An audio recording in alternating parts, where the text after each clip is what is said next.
What is up, everybody? We are live here on the Fantrax X and YouTube channels. This will be on the P2W Fantasy Podcast as well. We are talking week 3 matchup winners. So each week I dig through all of the matchups, look at who allows what in terms of yardage, fantasy points per game, look at the season as a whole, look at who is doing what in terms of usage and touches and production.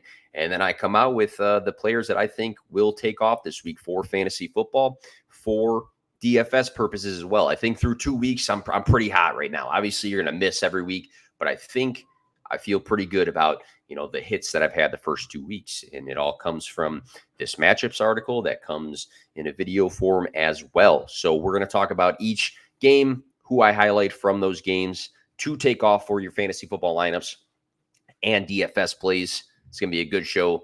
Let's get it. Tell your friends we're rolling here.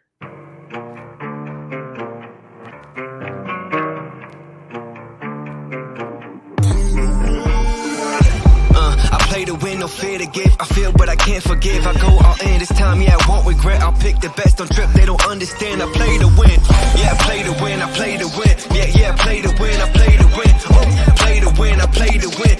Yeah, play to win, I play to win. All right. Let's get into each matchup. Last week had a lot of hits. Bowers, Derrick Henry, J.K. Dobbins, Chris Godwin, David Montgomery, Jonathan Taylor, Jordan Mason, Zach Charbonnet, Tony Pollard, Malik Neighbors, Trey McBride, Isaiah Pacheco. Obviously some misses. Aaron Jones, Lazard, Daniels, Harris, threw in Thielen. So always going to have some hits and misses, but there's always going to be a good justification for why I'm talking about certain guys. So start things off with the Giants versus the Browns. Deonta Foreman did outtouch Jerome Ford 15-8 last week, which draws some concerns on Ford's guaranteed volume.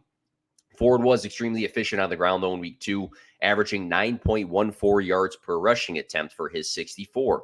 Foreman's 42 yards on 14 attempts meant a much less efficient 3 yards per carry. In week 1, Ford did score a rushing touchdown. He caught 6 balls. That was 18.9 fantasy points. I do believe the Browns will establish the run plenty on the Giants in week 3, especially seeing that the Giants allowed the 5th most rushing yards this season. The Giants have also allowed the 8th most fantasy points per game to running backs. So it's a plus matchup for Ford. Even if 2 guys are going to touch the ball, I'm going to bank on the guy that is a more efficient runner with pass catching upside in Jerome Ford. All right, let's get to the next matchup. The Bears versus the Colts. So the Colts have allowed the 12th most fantasy points per game to running backs this season, but more importantly, the most total rushing yards this year. So again, let me backtrack there. The Colts have allowed the 12th most fantasy points per game to running backs, but the most total rushing yards. So it's a plus matchup on the ground. DeAndre Swift has totaled just 48 rushing yards on 24 attempts this season, which, if I math that one up, is not good, right? It's bad. Some positive notes, though, beyond the bad, is that Swift has played 70% and 66% of the snaps in the Bears' first 2 games, which dismisses this committee approach that a lot of people projected for the Bears' backfield. Another is the 4 receptions on 5 targets Swift had just last week's, which shows the potential for the Bears to utilize Swift in that aspect of the game more often as a guy who, once caught 62 balls back in 2021. Swift rushed for over 1,000 yards last season. He's averaged 5.47 yards per carry back in 2022. So I fail to think he's not a capable runner of the football. I will acknowledge the offensive line is rough for Chicago, but this Colts team can be run all over. We just saw it last week against Green Bay. The Colts also just lost DeForest Buckner, who has been placed on the IR, and he's a force as a defensive lineman. So look for Swift to have a bounce-back game on the ground. Texans versus Vikings. The Vikings have allowed the 8th most passing yards per game this season so far. Nico Collins has been on a monster tear. Stephon Diggs established his presence in week 1 with the 2 touchdowns. I have a gut feeling here that C.J. Stroud is going to want to get Tank Dell going in this game. Dell was targeted 7 times in week 1, and he caught 3 of those for 40 yards. In week 2, Dell's usage went down, with him catching just 1 of his 4 targets for negative yardage. Really bad game.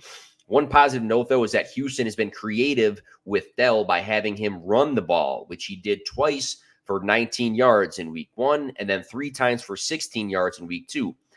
Joe Mixon's not going to be playing, so you're going to have Cam Akers.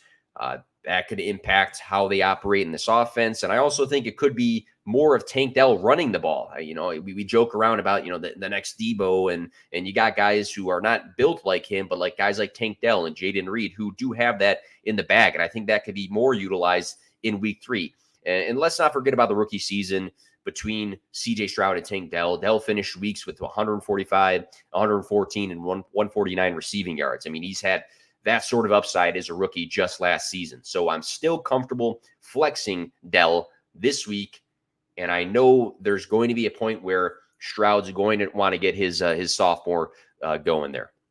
Same game, Sam Darnold has thrown a pair of touchdowns in each of his first 2 games, paired with an interception for 208 and 268 yards. Darnold finished with 15.62 fantasy points in week 1 as the quarterback 14, and then 20.92 fantasy points in week 2 as the quarterback 4. Last week's big performance came against the 49ers defense. So with these people saying, hey, look at the Texans, they ate up Caleb Williams, they're going to get to Sam Darnold, they're going to make him see ghosts.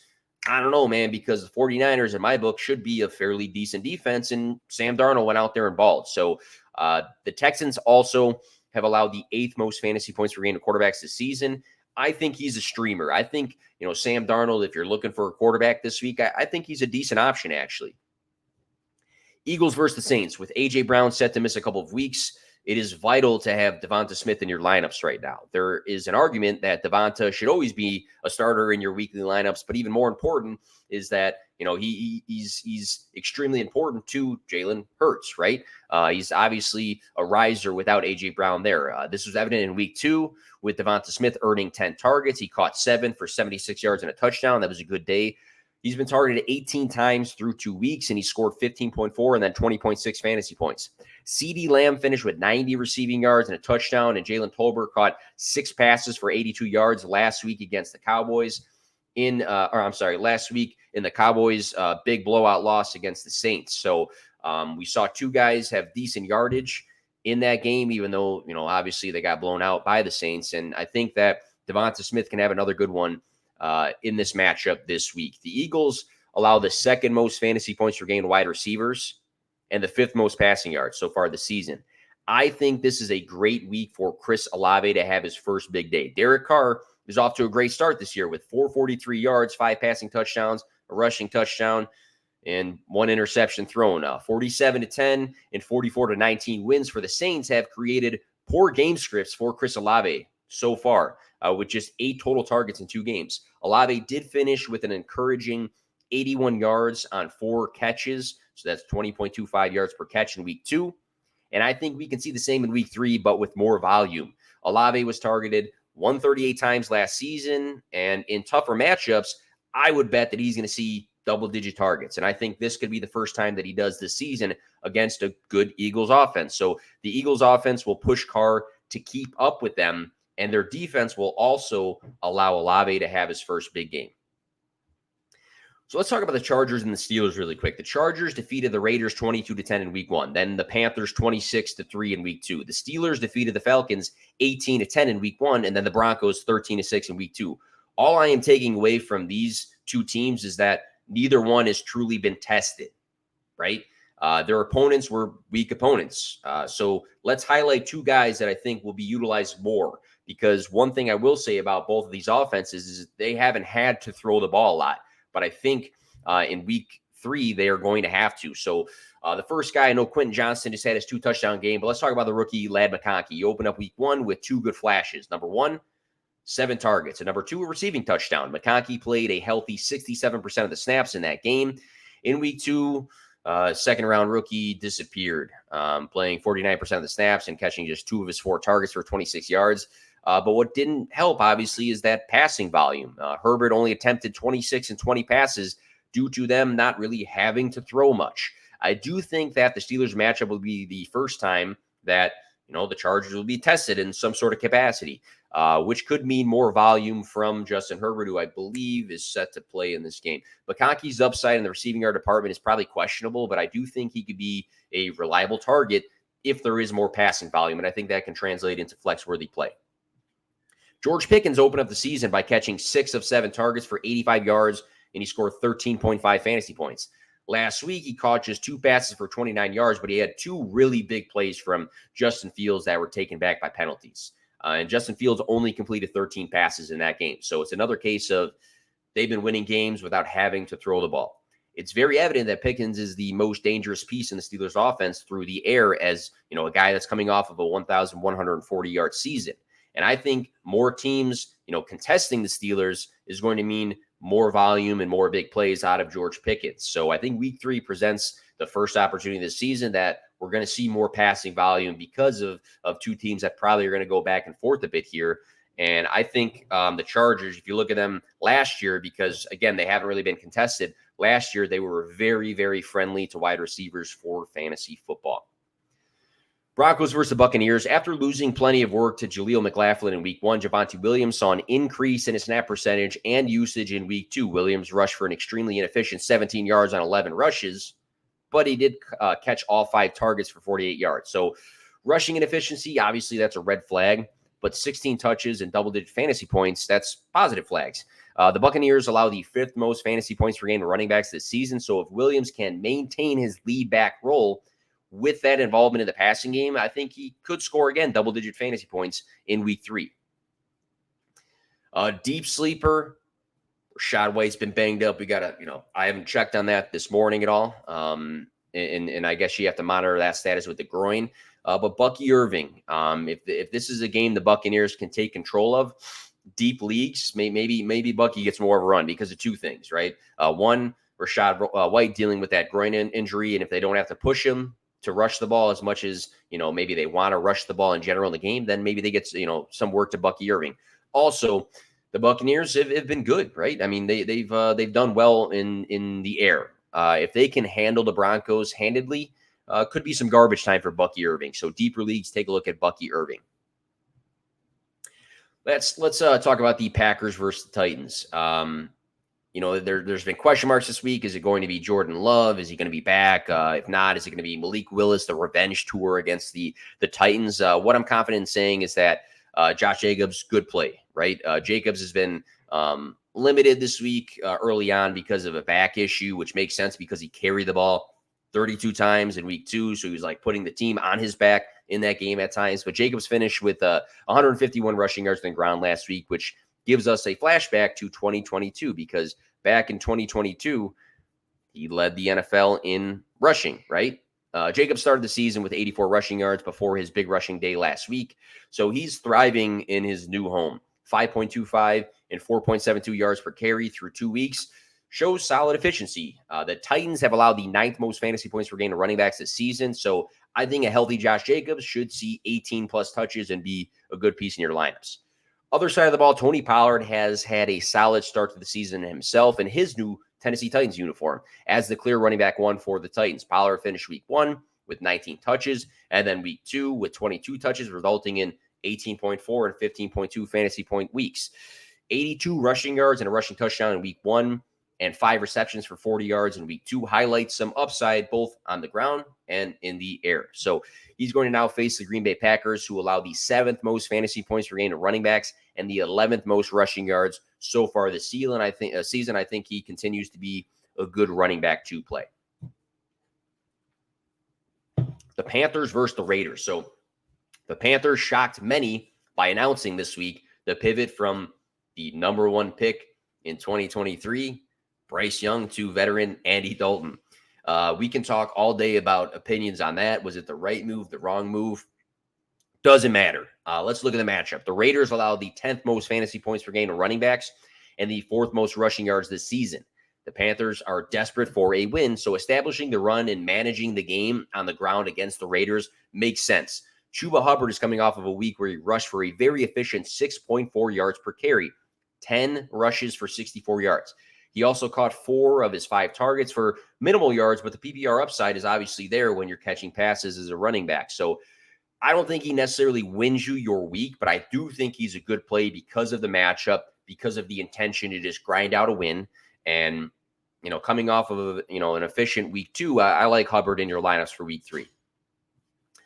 First-round rookie Brock Bowers looks like the best tight end for fantasy football this year. Bowers is truly, quote-unquote, this year's Sam Laporta. I mean, the guy caught 6 of his 8 targets in week 1 for 58 yards, and then he went on to catch all nine targets for a solid 98 yards in week 2. 11.8 and then 18.8 fantasy points scored is a great start for Brock Bowers' very long impact on fantasy football. 17 targets through 2 weeks speaks numbers to his role to the Raiders offense, especially seeing that he is only 1 target shy right now. It's early, but he's only 1 target shy of Devontae Adams. Like, that says a lot, man, right? The Panthers allow the second most fantasy points per game to tight ends this season, setting up Bowers to stay hot for fantasy football. The Dolphins versus the Seahawks. So Skylar Thompson will start for the Dolphins in place of Tua with that recent concussion. Obviously, scary stuff there. The Seahawks allow the 6th most fantasy points per game to tight ends this season, which could mean streaming Jonnu Smith. Smith has split snaps with Julian Hill and Durham Smythe for the tight end position, but he's coming off of a very productive week. 6 catches on 7 targets for 53 yards. So if the Seahawks take the lead in this game, or at least make it a close one, there's a chance that Smith, through volume, can build off of that week 2 performance. In week 2, it was the Jackson Smith and Jigba breakout game. And although DK Metcalf had the bigger fantasy score, it was clear that JSN was the go-to target for Geno Smith. JSN caught 12 of his 16 targets for 117 yards and scored 23.7 fantasy points. The combination of JSN not reaching more than 63 yards last season, but hitting 117 yards in his sophomore year, along with the fact that he earned a massive 16 targets, I think speaks worlds to me. I've always been a firm believer in his talent, and with the possibility he turns into Geno's most targeted player this season, I think it could be a breakout fantasy year for Jackson Smith and Jigba. Even with Skylar Thompson, I believe Geno is going to have to push the ball through the air plenty in week 3 against this Dolphins offense. So, Smith threw 44 times last week and completed 33 of them for 327 yards. So the volume could lead to another big Jackson Smith and Jigba game. The Lions versus the Cardinals, probably going to be a fun one. Jamison Williams has transitioned quickly from a fantasy football sleeper to an upside flex option to a weekly wide receiver starter in your fantasy lineups. The former first-round talent has had a series of injuries and off-field matters that have impacted his career so far, but we're starting to see the explosive talent that we projected him to be. Jamo was targeted 9 times and caught 5 of them for a massive 121 receiving yards and a touchdown in week 1 for 24.4 fantasy points. Williams then caught 5 of his 11 targets last game for 79 yards and scored 16.4 fantasy points. 20 targets through 2 weeks with plenty of yardage to go along with it says a lot about Jamo's role in the Detroit offense and the upside he brings. The Cardinals have allowed the 10th most fantasy points per game to wide receivers this season. And if the game turns into an offensive boxing match, I think it could be another huge week for Williams. Jared Goff is coming off of a week where he threw the ball 55 times and finished with 307 passing yards. So obviously there's volume to be had here. First-round talent, Marvin Harrison Jr. had his breakout game in week 2. He caught 4 passes for 130 yards and 2 touchdowns. Trey McBride caught 6 balls for 67 yards and scored on a fumble for a touchdown as well. The dynamic wide receiver and tight end duo elevates Kyler Murray for fantasy football, who already has upside due to the rushing abilities, which has been evident the first 2 weeks with 57 and 59 yards. Murray threw 266 yards and 3 touchdowns in week 2 and scored the most fantasy points for the position with 28.54. So there's going to be a lot of offense in this Lions matchup for week 3, and they allow the 12th most passing yards and the 9th most fantasy points per game this season. I think Murray's set up to have another top 5 week in week 3. Ravens versus the Cowboys. Alvin Kamara just rushed for 115 yards and scored 4 total touchdowns on the Cowboys last week. Jerome Ford rushed for a touchdown against Dallas in week 1. Touchdown potential paired with the name Derrick Henry just sounds super juicy to me, right? Henry has scored a rushing touchdown in both games as the Ravens so far this season. He's coming off of a much better week in terms of usage, 19 touches and rushing yards, 84 yards. The Cowboys allow the most fantasy points per game to running backs so far this season, obviously due to the big Kamara week. But the Ravens will look to gain their first win on of the season. So establishing the run and controlling the game on the ground could be in the cards if their defense can keep up with the Dallas Cowboys.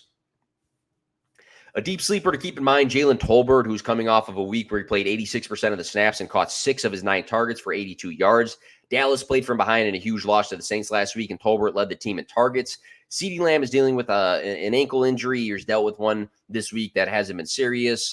Jake Ferguson, I think, is going to be back. We're not sure at what percent. So Tolbert could remain a thing in week 3. The Ravens have allowed the 6th most fantasy points per game to wide receivers and the most passing yards this season. So if Lamb is, himself at a full go, he could be a monster this week. But I think in deeper leagues, take a look at Jalen Tolbert. Sorry, I'm talking too fast, man. 49ers versus the Rams. Jordan Mason is winning matchups in place of an injured Christian McCaffrey, so he is simply a must-start option weekly for fantasy football. Don't ask, should I start Jordan Mason? He's in. 28 rushing attempts for 147 yards and a touchdown in week 1 for 22.2 fantasy points, and then 20 rushing attempts for 100 yards and a touchdown in week 2 for 17.4 fantasy points. Just shows consistency in 2 things: volume and production. And what does that lead to? Good fantasy scoring. A workhorse role with the 49ers offense translates well for fantasy football and should definitely translate well against the Rams, who have allowed the 4th most fantasy points per game to running backs and the 3rd most rushing yards so far this season. In a perfectly healthy world, Cooper Kupp, Puka Nacua, and Tyler Higbee would likely be the top 3 targets for the Rams, and they're all off the field this week. That simply means somebody is going to have to step up through the air. And with a handful of names floating around there, the person I'm going to stick with is Demarcus Robinson. Last season, from weeks 13 through 17, Robinson finished as the wide receiver 21, the wide receiver 22, the wide receiver 26, the wide receiver 15, and the wide receiver 29 during that stretch of games as a true fantasy football flex option. Robinson has also played 92% of the snaps in both weeks with 11 total targets, but he has produced 42 and 50 yards so far this season in those 2 games. So if I'm going to throw a dart, it's going to be at the guy that is showing some receiving upside and the guy that went off for a stretch of games last season. All right, the last game we'll talk about today on this slate, the Sunday night football game, the Chiefs versus the Falcons. Rashee Rice should be highlighted simply because he looks great and continues to translate to fantasy football. He's earned 15 targets and caught 12 of them for with receiving yard totals of 103 and 75 yards so far. Rice is also coming off of a week where he scored a receiving touchdown and has finished with 17.3 and 18.5 fantasy points in these 2 games. So the impressive rookie season continues into the sophomore year. Too many of us were, so worried about this possible suspension and the new target competitions coming in where, this guy just said, hey, I'm that guy, and he has been that guy. Rice currently has 7 more targets, 7 more reception, and 114 more receiving yards than any other player on the Chiefs right now. The Chiefs currently allow the 2nd most fantasy points per game to quarterbacks and the 2nd most passing yards so far this season, making Kirk Cousins a good quarterback streamer this week. Cousins is coming off of a week where he scored 17.54 fantasy points. He threw 20 for 29 for 241 yards and 2 touchdowns. The surrounding weapons of Bijan Robinson, Drake London, Kyle Pitts, and Darnell Mooney are a boost to Cousins' ceiling, and there's going to be plenty of passing going on in this game. Keep in mind, there's 2 games on Monday: Jaguars versus the Bills, the Commanders versus the Bengals. Just real quick, I think ETN, the matchup for him on Monday is going to be a good one there. He's rushed for a touchdown in both weeks so far. He has yet to have the volume and the touches and the yardage or the pass catching role that we expect out of him, but we've seen that in the past, the last 2 seasons. So I think against the Bills, they allow the 3rd most fantasy points per game to running backs. It's set up nicely for ETN to have a good week. And you look at the Bills, the Jaguars allow the 8th most fantasy points per game to wide receivers this season. Khalil Shakir currently leads the Bills in targets with 8, receptions with 8, receiving yards with 96, and is one of 3 players that catch a touchdown. So if you're looking for a flex play, I don't know if he's got the upside that a lot of other guys do, but he's been the most consistent wide receiver so far for them. I think Austin Eckler and, in that Commanders versus Bengals game could be sneaky. He's had pretty good receiving so far this season. He actually leads the Commanders in receiving yards so far with 99 yards through 2 games. So he's not lighting it up for fantasy football, but he's been a guy that scores double-digit fantasy points 2 weeks in a row with some receiving upside. And against the Bengals might be a lot more dump-offs and ways to use him. The Commanders allowed the most fantasy points per game to quarterbacks and the most fantasy points per game to wide receivers this season. If this isn't a get-right game for Joe Burrow and Jamar Chase, I don't know what is. It's got to be this week. Thank you guys for tuning in, though. Make sure you are following and subscribe to the Fantrax socials. I got 2 questions here I'm going to run through, and then I got to get going, but really appreciate you guys tuning in. Would you trade Puka, Marvin, Ford for Evans, Dell, and Chuba? I have Brooks, K9, Zamir, and Amari, Deontay, Keon. Would you trade Puka, Marvin, Ford for Evans, Dell, and Chuba? No, absolutely not. Absolutely not. Because if you make the fantasy playoffs and you could have had Puka Nacua and Marvin Harrison Jr. on your team, I think you just lost so much value right there. Ford's about even with Chuba Hubbard. I think Evans is behind both Puka and Marv for me. Dell is behind Puka and Marv for me. That would be a very bad decision. Would you flex Aaron Jones, Steele, or Neighbors this week? Go with the guy that has scored over 28 fantasy points, look like an absolute baller, look like a future dynasty top 5 wide receiver in Neighbors. Thanks for tuning in, guys. Good luck this week. You can follow me on X at P2W Fantasy. Here to help you guys win those championships.